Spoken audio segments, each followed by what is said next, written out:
The king of a great land died, and left his queen to take care of their only child. This child was a daughter, who was very beautiful. And her mother loved her dearly, and was very kind to her. And there was a good fairy too, who was fond of the princess, and helped her mother to watch over her. When she grew up, she was betrothed to a prince who lived a great way off, and as the time drew near for her to be married, she got ready to set off on her journey to his country. Then the queen her mother packed up a great many costly things, jewels, and gold, and silver, trinkets, fine dresses, and in short, everything that became a royal bride, and she gave her a waiting-maid to ride with her, and give her into the bridegroom's hands, and each had a horse for the journey. Now the princess's horse was the fairy's gift, and it was called Falada, and could speak. When the time came for them to set out, the fairy went into her bed chamber, and took a little knife, and cut off a lock of her hair, and gave it to the princess, and said, "Take care of it, dear child, for it is a charm that may be of use to you on the road." Then they all took a sorrowful leave of the princess. And she put the lock of hair into her bosom, got upon her horse, and set off on her journey to her bridegroom's kingdom. One day, as they were riding along by a brook, the princess began to feel very thirsty. And she said to her maid, "Pray get down, and fetch me some water in my golden cup out of yonder brook, for I want to drink." "Nay," said the maid, "if you are thirsty, get off yourself, and stoop down by the water and drink. I shall not be your waiting-maid any longer." Then she was so thirsty that she got down, and knelt over the little brook, and drank. For she was frightened, and dared not bring out her golden cup, and she wept and said, "Alas! What will become of me?" And the lock answered her, and said, "Alas! Alas! If thy mother knew it, sadly, sadly, would she rue it." But the princess was very gentle and meek, so she said nothing to her maid's ill behavior, but got upon her horse again. Then all rode farther on their journey, till the day grew so warm, and the sun so scorching, that the bride began to feel very thirsty again, and at last, when they came to a river, she forgot her maid's rude speech, and said, "Pray, get down, and fetch me some water to drink in my golden cup."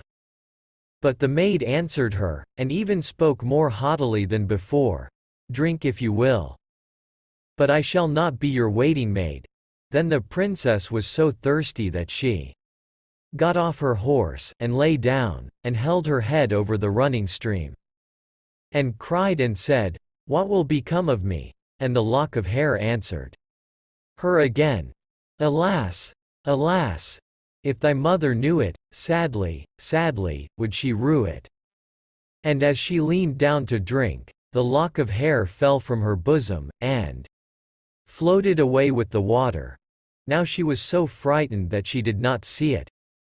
But her maid saw it, and was very glad, for she knew the charm, and she saw that the poor bride would be in her power, now that she had lost the hair. So when the bride had done drinking, and would have got upon Falada again, the maid said, "I shall ride upon Falada, and you may have my horse instead." So she was forced to give up her horse, and soon afterwards to take off her royal clothes and put on her maid's shabby ones. At last, as they drew near the end of their journey, this treacherous servant threatened to kill her mistress if she ever told anyone what had happened. But Falada saw it all, and marked it well. Then the waiting-maid got upon Falada, and the real bride rode upon the other horse, and they went on in this way till at last they came to the royal court. There was great joy at their coming, and the prince flew to meet them, and lifted the maid from her horse, thinking she was the one who was to be his wife. And she was led upstairs to the royal chamber, but the true princess was told to stay in the court below. Now the old king happened just then to have nothing else to do, so he amused himself by sitting at his kitchen window, looking at what was going on. And he saw her in the courtyard, as she looked very pretty and too delicate for a waiting maid. He went up into the royal chamber to ask the bride who it was she had brought with her, that was thus left standing in the court below. "I brought her with me for the sake of her company on the road," said she. "Pray give the girl some work to do, that she may not be idle." The old king could not for some time think of any work for her to do, but at last he said, "I have a lad who takes care of my geese, she may go and help him." Now the name of this lad, that the real bride was to help in watching the king's geese, was Curdken. But the false bride said to the prince, "Dear husband, pray do me one piece of kindness." "That I will," said the prince. "Then tell one of your slaughterers to cut off the head of the horse I rode upon, for it was very unruly and plagued me sadly on the road." But the truth was, she was very much afraid lest Falada should some day or other speak, and tell all she had done to the princess. She carried her point, and the faithful Falada was killed. But when the true princess heard of it, she wept, and begged the man to nail up Falada's head against a large dark gate of the city, through which she had to pass every morning and evening, that there she might still see him sometimes. Then the slaughterer said he would do as she wished, and cut off the head, and nailed it up under the dark gate. Early the next morning, as she and Curdken went out through the gate, she said sorrowfully, "Falada, Falada, there thou hangest." And the head answered, "Bride, bride, there thou gangest." Alas, alas! If thy mother knew it, sadly, sadly, would she rue it. Then they went out of the city, and drove the geese on. And when she came to the meadow, she sat down upon a bank there, and let down her waving locks of hair, which were all of pure silver. And when Curdken saw it glitter in the sun, he ran up, and would have pulled some of the locks out, but she cried, "Blow, breezes, blow! Let Curdken's hat go. Blow, breezes, blow! Let him after it go. O'er hills, dales, and rocks. Away be it whirled till the silvery locks are all combed and curled." Then there came a wind, so strong that it blew off Curdken's hat, and away it flew over the hills, and he was forced to turn and run after it, till, by the time he came back, she had done combing and curling her hair, and had put it up again safe. Then he was very angry and sulky, and would not speak to her at all. But they watched the geese until it grew dark in the evening, and then drove them homewards.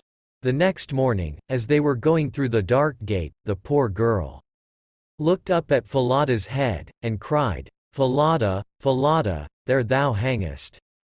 And the head answered, "Bride, bride, there thou gangest."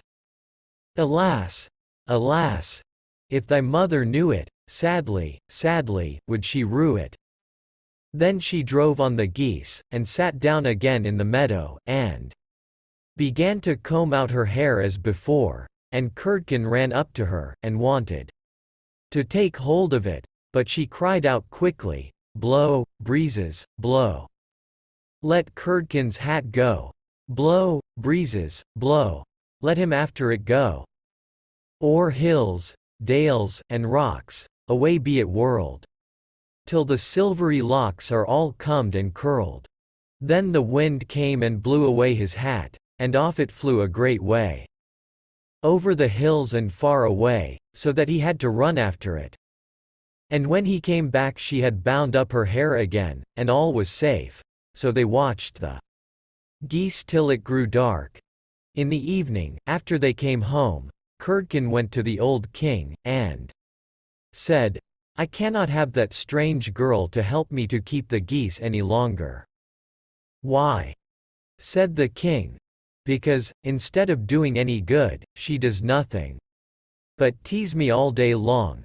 Then the king made him tell him what had happened. And Curdken said, "When we go in the morning through the dark gate with our flock of geese, she cries and talks with the head of a horse that hangs upon the wall, and says, 'Falada, Falada, there thou hangest.' And the head answers, 'Bride, bride, there thou gangest.' Alas! Alas! If thy mother knew it, sadly, sadly, would she rue it."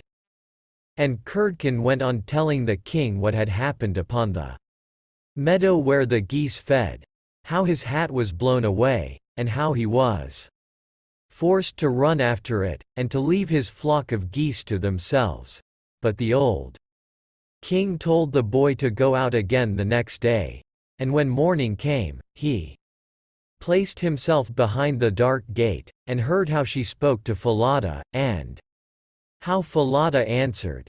Then he went into the field, and hid himself in a bush by the meadow's side, and he soon saw with his own eyes how they drove the flock of geese, and how, after a little time, she let down her hair that glittered in the sun, and then he heard her say, "Blow, breezes, blow.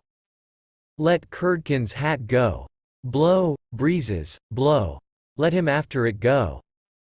O'er hills, dales, and rocks, away be it whirled, till the silvery locks are all combed and curled." And soon came a gale of wind, and carried away Curdken's hat, and away went Curdken after it, while the girl went on combing and curling her hair. All this the old king saw. So he went home without being seen, and when the little Goose-Girl came back in the evening, he called her aside, and asked her why she did so. But she burst into tears, and said, "That I must not tell you or any man, or I shall lose my life." But the old king begged so hard, that she had no peace till she had told him all the tale, from beginning to end, word for word. And it was very lucky for her that she did so, for when she had done the king ordered royal clothes to be put upon her, and gazed on her with wonder, she was so beautiful. Then he called his son and told him that he had only a false bride, for that she was merely a waiting-maid, while the true bride stood by. And the young king rejoiced when he saw her beauty, and heard how meek and patient she had been. And without saying anything to the false bride, the king ordered a great feast to be got ready for all his court. The bridegroom sat at the top, with the false princess on one side, and the true one on the other, but nobody knew her again, for her beauty was quite dazzling to their eyes, and she did not seem at all like the little Goose-Girl, now that she had her brilliant dress on. When they had eaten and drank, and were very merry, the old king said he would tell them a tale. So he began, and told all the story of the princess, as if it was one that he had once heard. And he asked the true waiting-maid what she thought ought to be done to anyone who would behave thus. "Nothing better," said this false bride, "than that she should be thrown into a cask stuck round with sharp nails, and that 2 white horses should be put to it, and should drag it from street to street till she was dead. Thou art she," said the old king, "and as thou hast judged thyself, so shall it be done to thee." And the young king was then married to his true wife, and they reigned over the kingdom in peace and happiness all their lives. And the good fairy came to see them, and restored the faithful Falada to life again.